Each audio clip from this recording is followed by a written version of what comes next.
What's going on, people? Once again, it's Glendon Cameron with How to Make a Living Without a Job. I was going through my emails and I got this email. Hey, Glendon, I really like your courses. I want to take more, but I just don't have the time. And I'm going to share to you what I shared with this person. But before we get into that, if you want what I'm going to call Hustler Mindset Project Light, join Hustler University. Hit this green bar right here and get in. It is a paid option. So just go ahead and go through the checkout system. Then send me an email. You do not have to be my Facebook friend, but you do have to be on Facebook. And I will make that happen. Now to the video. I was going through it, and essentially when you say you don't have time, what you're really saying is whatever this thing is not that important to you. Learn to speak accurately and intelligently about what you're doing, because I don't have time. If I had. We live in a culture of namby-pambyism. Instead of saying, look, I don't want that shit. Well, I don't have the time, or, well, I got busy. No, you were not that interested. It wasn't that important to you. And what I'm saying, because when people tell me that stuff, I always insert the true reason into the deal. Like, I always tell chicks, it's either a yes or a no. And they say, well, no, maybe's a no. It's either a yes or no. And it's like, why do you leave that way? Because, all right, first of all, just for you fellas that know, there's no maybe or, well, we'll see if she's really interested. So if maybe is a no, just know that. And with this whole namby-pambyism, people start to sell themselves short, because if you continue to lie to other people, you will continue to lie to yourself.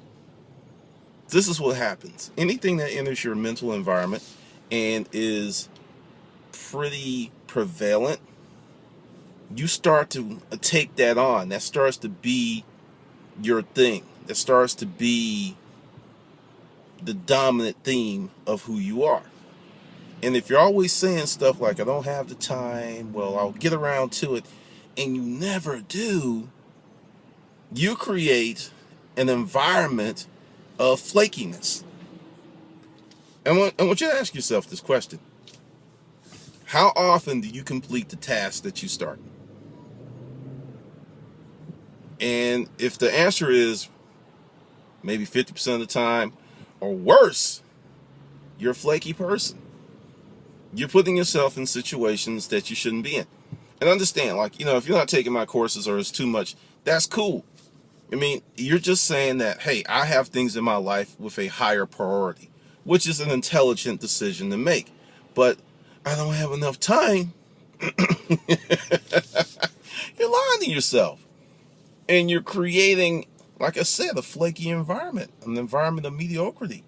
Because you have to make hard decisions. You have to say, look, this isn't something that I'm going to invest me in, or I'm going to invest my life in, or I'm going to spend a great deal of time on. Because I've said it many, many times, and I've said it in many, many different videos. Get rid of the television. Cut your television watching time by 90%, and you will improve your life. I'm serious. Because the average person watches 4 to 5 hours of television a day. 4 to 5.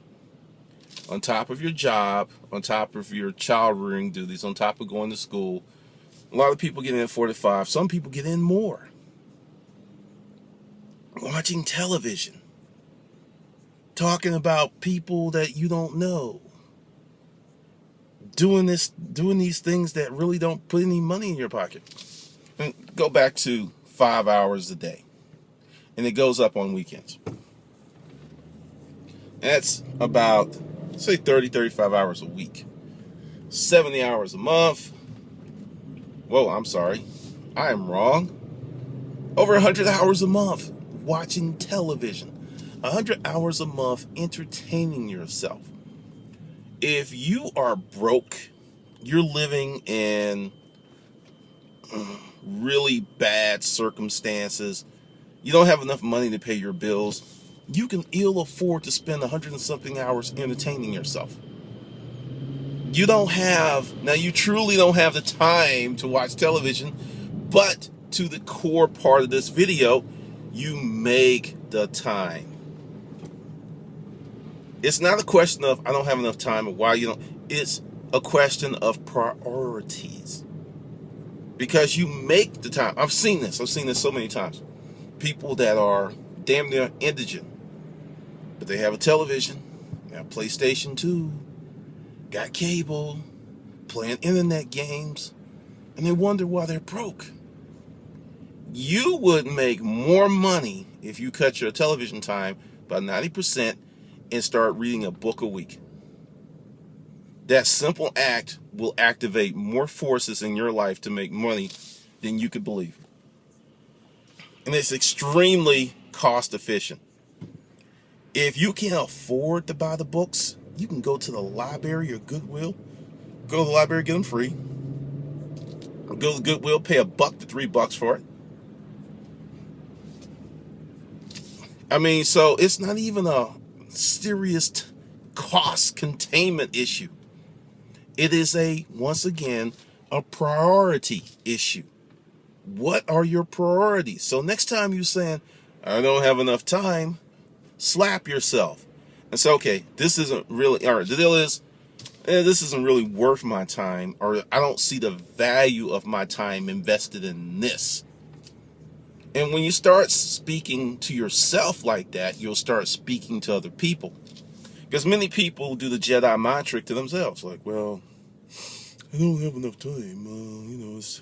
Where'd the time go? The day just slipped by. Understand, if you are stacking up, you have 3 or 4 businesses, or you're doing eBay, Amazon, all these things, shipping, and you're being serious, you'll find out you don't have a lot of free time to just jack off. You just don't. Some people are working 7 days a week, and you keep that up, you're going to get where you want to go. You're going to get those things that you want. You're going to build that business that you know you can build. But this whole issue of, if you don't have enough time, or you say that, you really haven't said what is really, really important to you. You got to think about that. What's really, really important to you? I mean, seriously, what is the most important thing? What is the most pressing thing that you have to do this year? What's the most pressing thing that you have to do this month? What's the most pressing thing you have to do this week? What's the most pressing thing you have to do today? If you don't know the answer to those questions, once again, your issue is not a lack of time, it's a lack of direction, a lack of priority, a lack of thought. That's your issue. It's not a time issue. It's a thinking issue. It's a ranking issue. It's saying that this is absolutely more important than anything else. I think this is one of the reasons that people love the family excuse. I have seen people quickly make a decision. Oh, well, family's in time, I can't do it. Just bam. And I've seen people use that same family excuse when family weren't coming in town. So it's very powerful. It's a very powerful excuse. Very, very powerful. But it illustrates that when you have ranked something and given it priority, how easy it is for you to make a decision and to act upon that decision. Very, very easy. Extremely easy. But when you haven't said, hey, I need to invest my energy, my time, my